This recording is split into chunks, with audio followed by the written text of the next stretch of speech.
140 দিনের জন্য বন্ধ থাকছে গজলডোবার তিস্তা ব্যারেজের সেতু। শুরু হচ্ছে সংস্কারের কাজ।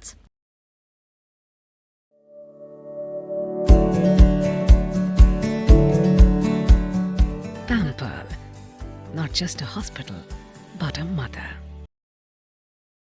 কাজ চলাকালীন ব্যারেজের ওপর দিয়ে যান চলাচল সম্পূর্ণ বন্ধ থাকবে, তবে রাস্তার ফুটপাত দিয়ে হেঁটে যাতায়াত করা যাবে। মঙ্গলবার জলপাইগুড়ি জেলা প্রশাসনের সঙ্গে তিস্তা ব্যারেজ কর্তৃপক্ষের বৈঠকে এই সিদ্ধান্ত গৃহীত হয়। জলপাইগুড়ি জেলা পরিষদের সভাধিপতি কৃষ্ণা রায় বর্মন জানান, গজলডোবা তিস্তা ব্যারেজের অবস্থা খুবই খারাপ, যখন তখন ছোট বড় দুর্ঘটনা ঘটতে পারে। তাই সেই সেতুটিকে সংস্কার করার কাজ শুরু করা হচ্ছে।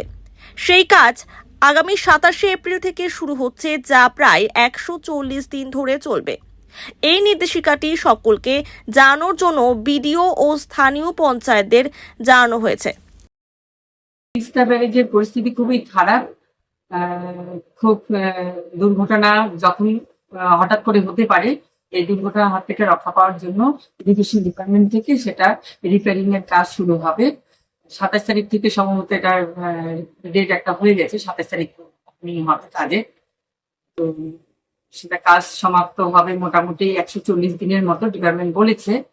তো এই 140 দিন আমরা যান চলাচল এবং সেখানকার লোকজনকে একটুখানি জানিয়ে দেওয়ার বা প্রচার করার জন্য লোকাল ভিডিওকে আমরা দায়িত্ব দিয়েছি।